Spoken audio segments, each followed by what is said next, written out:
At my engagement celebration, my parents created chaos. My mom yelled, "Hand over your $45,000 wedding money to your sister immediately, or this engagement is over." When I held firm and declined, she hit me so hard I turned and banged into the wall. I gazed into her eyes and said, "You're about to experience a surprise you'll always remember." Then, shortly after, my fiancé's dad entered the room. My mother was stunned in disbelief because, can you imagine your engagement party, a night that should be filled with joy and celebration, suddenly turning into a scene straight out of a nightmare? My own mother stood up, tapped her glass, and announced she was taking my wedding fund, money I'd saved for years, and giving it to my sister. And when I dared to object, she slapped me across the face in front of everyone. That was just the beginning of how my family tried to destroy everything I'd built, but they had no idea what kind of fight they were starting. Asterisk, asterisk, my name is Sydney Harper, and I'm 30 years old. I work as a graphic designer in a mid-sized city called Brookmere. Life had been moving along steadily, comfortably. But tonight, it felt like the beginning of something much bigger, something wonderful. I couldn't stop smiling as I looked around the softly lit restaurant. Everything felt perfect. The candlelit centerpieces, the gentle background music, the scent of fresh flowers in the air. Tonight was our engagement party. After 4 incredible years together, Nathan and I were finally taking the next step. In just 4 short months, we'd be married. Nathan stood beside me, tall and warm as ever, his hand gently resting on the small of my back. I met him 4 years ago when he joined the creative department at the marketing firm where I worked. We just clicked. We hit it off during a company off-site retreat, and from there, things just flowed naturally. He was kind, dependable, smart. We built a life based on respect, trust, and shared goals. Our closest friends and family were gathered here tonight, all to celebrate our engagement.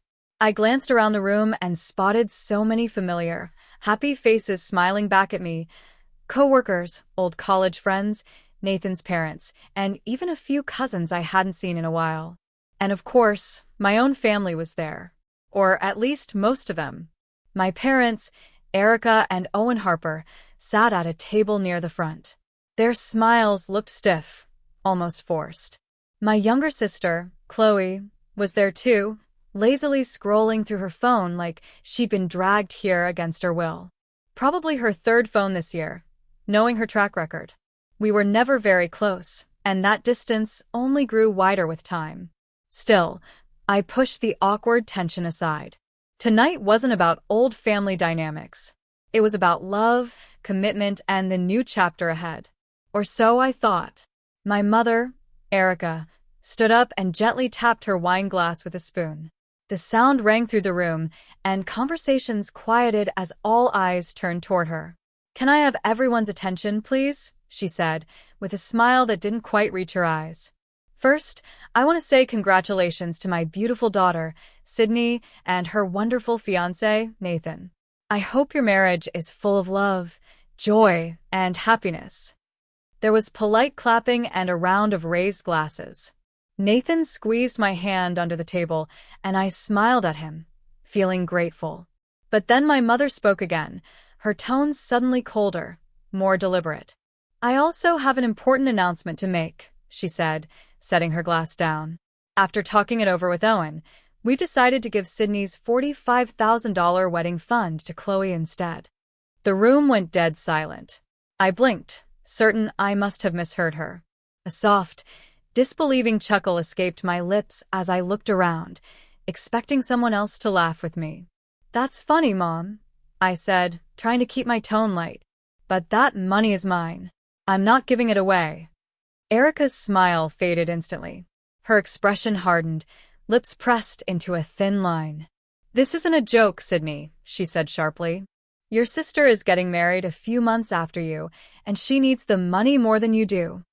A wave of heat rushed to my face. I felt my stomach tighten into a knot. "What are you talking about? That's my money, Mom. You and Dad gave it to me. It's in my personal account." "Honey," she said, her voice coated in forced calm. "You have a good job. So does Nathan. Chloe and her fiancé are struggling.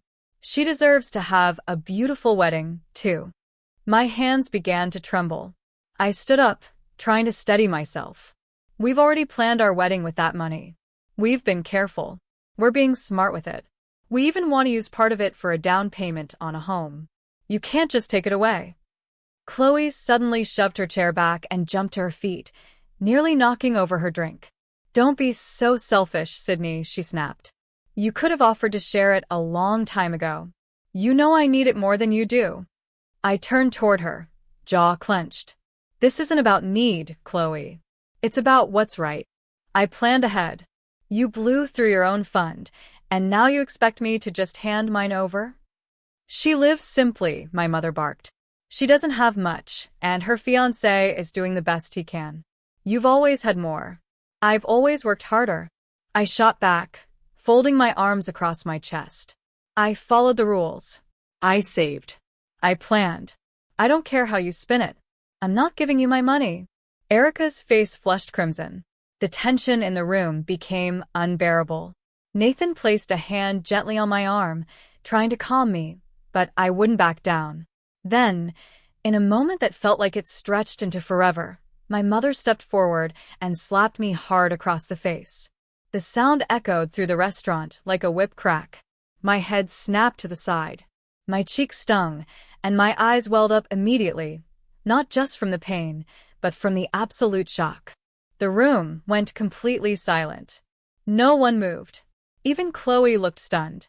I slowly turned my face back toward my mother, my voice low but steady.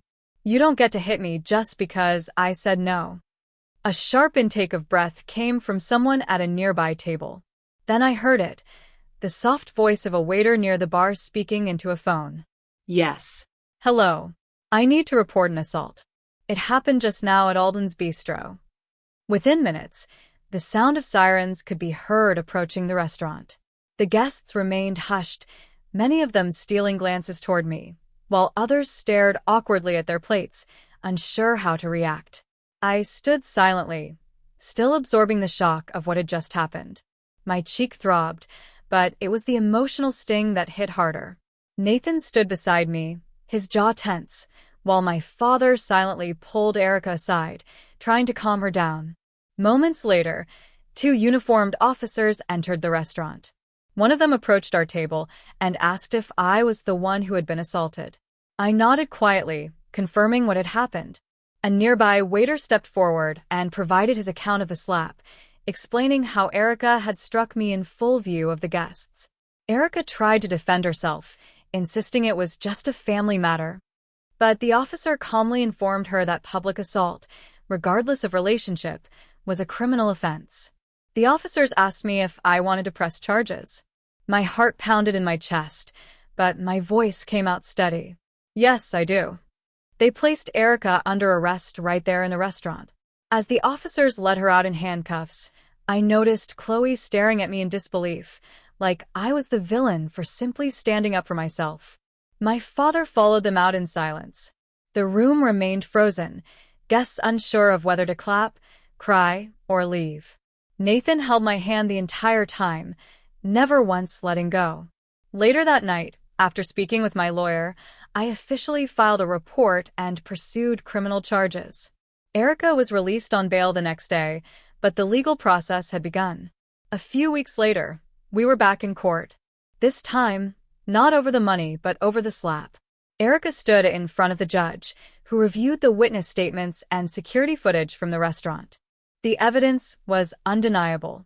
She was found guilty of misdemeanor assault and sentenced to a $2,000 fine, mandatory anger management counseling, and 6 months of probation. She was lucky the judge gave her the option of a 30-day suspended jail sentence instead of actual time behind bars. I sat in the courtroom watching her avoid eye contact with me. And when the judge asked if I had anything to say, I stood up, met my mother's eyes, and said clearly, I didn't expect this from my mother, but no one is above the law. After the courtroom drama faded, I thought things might calm down. But I was wrong. The slap and arrest only deepened the rift within our family. Erica didn't reach out. Chloe blocked me on everything. And my father? Well, He chose silence. But the real storm was still ahead. 3 weeks after the engagement party, I came home to find a thick envelope in my mailbox, one of those that immediately tightens your stomach. It was from a law firm, Holt and Sutter Associates. Inside was a formal notice. My parents were suing me for control of the $45,000 fund, claiming that it was only meant for college expenses and that I had misused it. At first, I laughed in disbelief. The money was legally mine, set aside in a custodial account when I was 17. At 19, I received full control. My parents had told both Chloe and me that we could use our funds however we wanted once we became adults. The only difference was that I had been careful, practical, and goal-oriented. I used a portion for my public university education, covered the rest with a scholarship, and let the account grow. I always planned for my future. Chloe, on the other hand, had gone to a pricey private school, dropped out after 2.5 years, then spent the remainder of her fund launching a boutique business that failed within 7 months. She blew her savings on branding, an overpriced photo shoot, and even a launch party featuring rented influencers.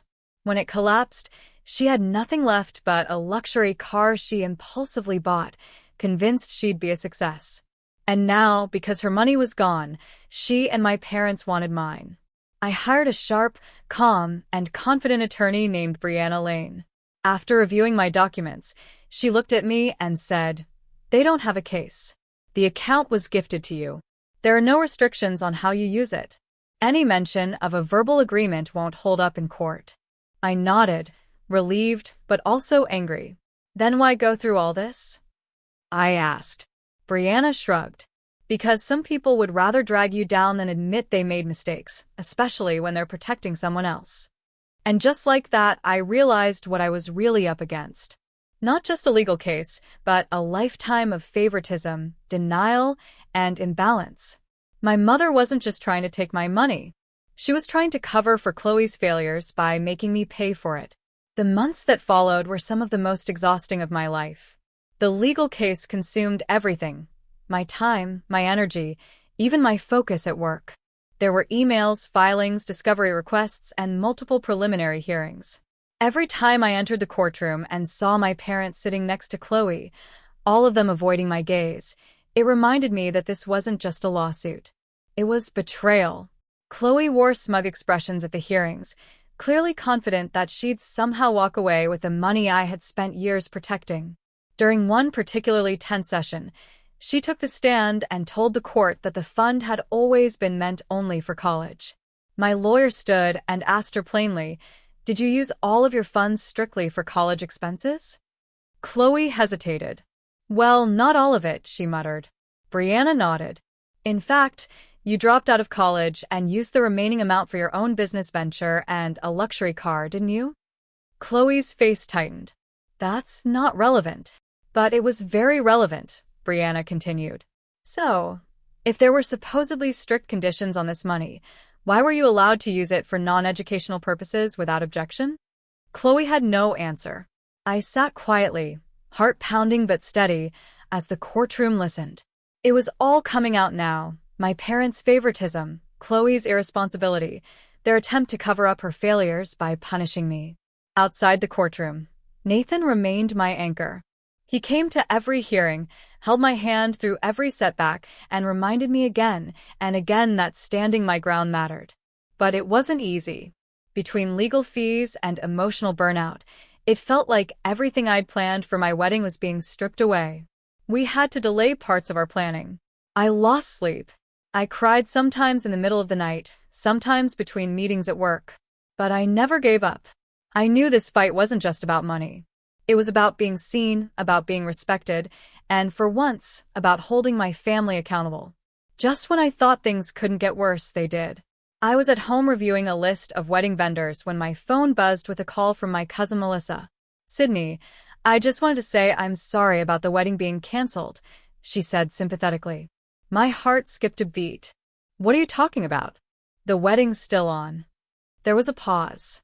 "Your mom called me last week. She said, you and Nathan broke up because he cheated on you." My jaw dropped. Within the next hour, I received 3 more calls from confused friends and distant relatives, all asking why the wedding had been called off. Someone had even sent fake emails, designed to look like they were from me, saying the event was canceled. I checked my email and found nothing in my sent folder, which meant someone had made a fake account to impersonate me. I was stunned. My mind immediately went to Chloe. I had no proof, but the pattern was clear. The sabotage wasn't stopping at legal claims. It had become personal. I called Aunt Mara, my mom's sister, and one of the few relatives who hadn't taken sides. "I was about to call you," she said with a sigh. "Your mother's been telling people you're lying about Nathan, that you're unstable, and that the wedding was never supposed to happen." I leaned back against the wall, exhausted. "Why is she doing this?" I asked. "Because she's protecting Chloe," Aunt Mara replied gently.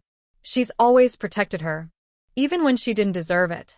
I love Chloe, but your mom is enabling her, and now she's dragging you through the mud to make her look better." The betrayal cut deeper than any courtroom testimony ever could. My own mother was trying to ruin my reputation, to win sympathy for my sister. Nathan walked in that evening and immediately noticed my face. "What's wrong?" he asked. I showed him screenshots of the fake emails and told him what Melissa had said. He was furious, but not surprised. "Your sister just contacted me, too," he added grimly. "She said she had proof that you were cheating on me. She sent photos." I stared at him in horror. He pulled out his phone and showed me several poorly edited images, clearly photoshopped, of a woman with my face pasted onto another body standing beside some random man. It was laughably bad, but deeply upsetting. Nathan shook his head. "Of course, I didn't believe it, but my parents saw them, too. Your family is trying to destroy everything we're building." That's when we decided to take action. We hired professional security for the wedding and submitted photos of Erica, Owen, and Chloe, instructing that none of them were to be allowed in. I hated that it had come to this, but I wasn't going to let them ruin anything else. The morning of the wedding, I woke up with a strange blend of excitement and dread. Nathan and I had chosen a beautiful outdoor venue just outside Brookmere. Nothing extravagant, but elegant and personal. White chairs lined the grassy garden, all facing a wooden arch wrapped in fresh flowers. I stood in the bridal suite in my dress, adjusting my veil as guests began arriving. My stomach twisted with nerves, not from the vows, but from what I knew could still happen. We had 2 trained security guards stationed at the venue entrance, and they had strict instructions to deny entry to anyone from my immediate family. Nathan and I had gone over every detail. Still, I couldn't relax. At around 2:15, there was a knock on the bridal suite door. One of the guards stepped inside, lowering his voice. "Miss Harper," he said cautiously, "we've just apprehended a young woman attempting to enter through the back service gate. She matches the photo you gave us, your sister, Chloe." My heart pounded. "Was she alone?" I asked. "Yes," he said, "but she was carrying a tote bag. When we opened it, we found a large can of red paint." My breath caught in my throat. The wedding dress, the venue, the guests. She had planned to ruin all of it. Rage, sadness, and disbelief fought for space in my chest. "Do you want to press charges?" the guard asked. "We can contact the local sheriff right now." I hesitated. After everything, after the slap, the lawsuit, the lies, the photoshopped photos, and now this, I had every reason to involve the police again. But this was my wedding day. I had already lost enough to their chaos. "No," I said finally, my voice flat. "Just make sure she's removed from the property and doesn't come back. Please also check that my parents haven't tried to sneak in."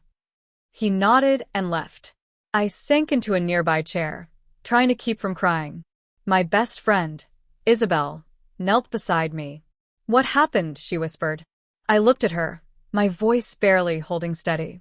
"Chloe tried to sneak in with a can of paint. She was going to destroy everything." Isabel's eyes widened in shock, then hardened with fury. "You know what? That means you win," she said firmly. "They couldn't stop your happiness, so they tried to ruin it. But you stopped them. You stood your ground. Now go marry the man who stood by you through all of this. You deserve every bit of this day." I wiped my tears, took a deep breath, and stood up. My Uncle Brian, my dad's brother, walked me down the aisle. As I stepped into the garden, I saw Nathan waiting under the arch, eyes locked on mine. And in that moment, the rest of the world disappeared. The betrayal, the court dates, the tears, the pain, it all faded. Today was about love. Ours.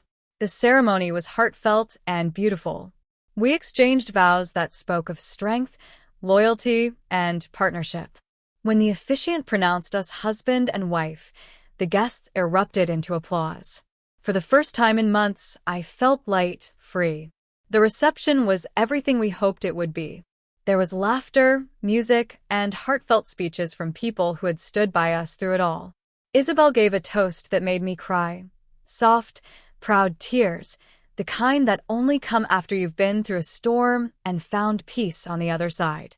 Nathan and I danced, ate, and celebrated like nothing else mattered. And in truth, nothing else did. Nearly everyone commented on how beautiful the venue looked, how happy we seemed, and how the day felt full of genuine love. A few guests had heard bits of the drama, but respected our silence. One aunt leaned over during dinner and whispered, "I'm so proud of you for standing your ground." Her words stayed with me long after the cake had been cut and the final song played. As the night wound down, Nathan and I slipped away under a sky full of stars, running hand in hand through a shower of rice thrown by our friends. We climbed into the car waiting at the curb and drove off, both of us grinning like kids. I turned back for a second and looked at the glow of the venue in the distance. My sister had tried to ruin that moment, but she failed. They all had. Our honeymoon was pure bliss. 3 peaceful weeks in a quiet beach town far away from Brookmere. No courtrooms, no confrontations, just sun, waves, and the man I loved. I let myself breathe, really breathe for the first time in what felt like forever. When we returned home, I felt ready to move forward. We focused on settling into our apartment, planning for the future, and putting the past behind us. A few weeks later, I ran into my cousin Rachel at the grocery store. After a brief hug, she asked, "Did you hear about Chloe's wedding?" I raised an eyebrow. "We're not exactly talking," I replied. "Your parents took out a loan to pay for everything," she said. "It's going to be at the Grand Garden Hotel downtown. Super lavish. They're flying in a chef from out of state. It's a whole production." I couldn't help but let out a quiet laugh. Of course, they were going all out for Chloe, even if it meant going into debt. "Are you going if she invites you?" Rachel asked carefully. "She tried to ruin my wedding with a can of paint," I said flatly. "So, no, I won't be attending." And funny enough, no invitation ever came.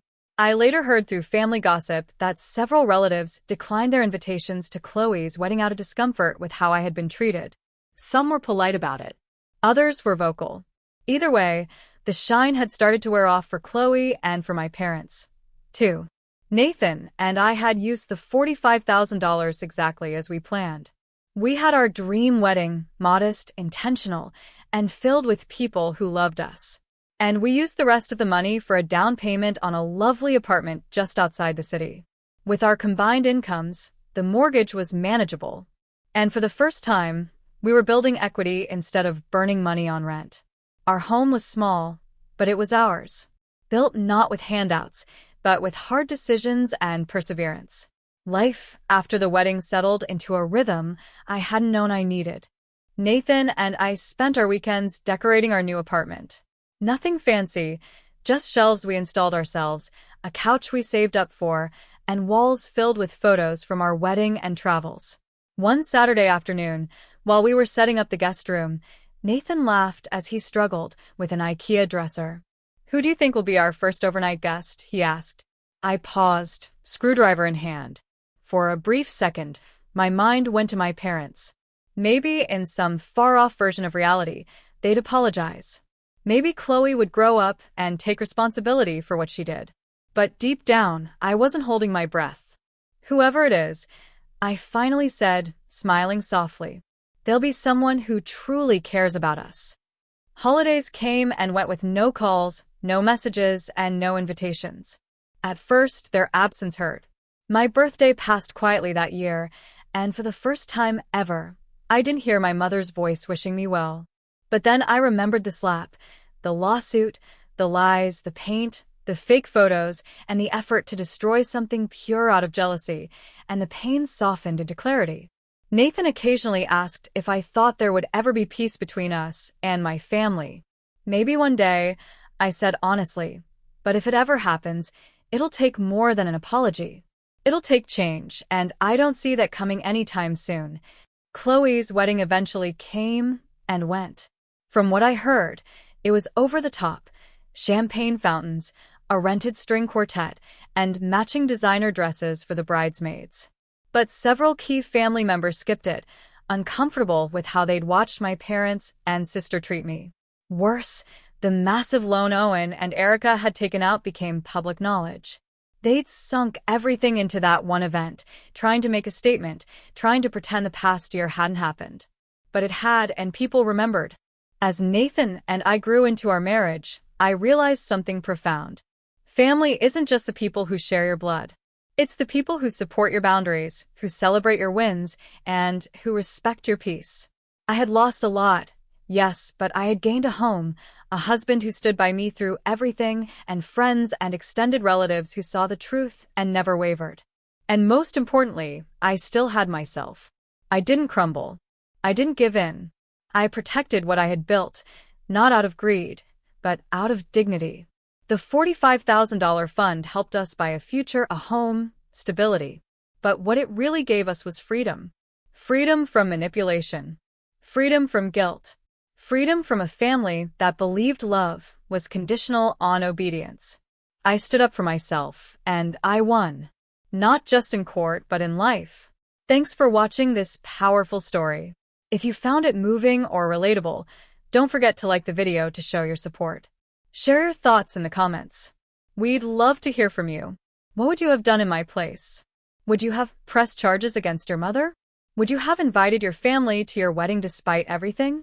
And if you enjoy real-life inspired stories with strong emotions and satisfying endings, make sure to subscribe to the channel so you never miss a new upload. See you in the next story.